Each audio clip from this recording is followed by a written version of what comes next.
Hello' friends, welcome to my YouTube channel. মই আজি এটা অতি গুৰুত্বপূৰ্ণ খবৰ দিবলৈ লৈছোঁ। খবৰটো হৈছে অসমৰ মুখ্যমন্ত্ৰী মাননীয় ডক্টৰ হিমন্ত বিশ্ব শৰ্মা ডাঙৰীয়াই তেখেতৰ টুইটাৰ একাউণ্টত ঘোষণা কৰিছে যে ADRE ক্লাছ 3ৰ পেপাৰ 4 আৰু পেপাৰ 5ৰ OMR শ্বীটটো কেণ্ডিডেটসকলে 8 অক্টোবৰৰ পৰা 22 অক্টোবৰৰ ভিতৰত ডাউনলোড কৰিব পাৰিব আৰু এনচাৰ কি for paper 4 and paper 5 9 October 2024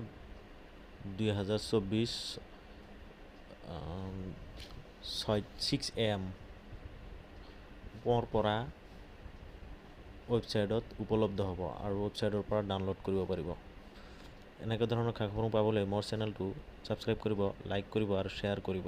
ভিডিঅ'টো চোৱাৰ বাবে আপোনালোকক ধন্যবাদ জ্ঞাপন কৰিছোঁ।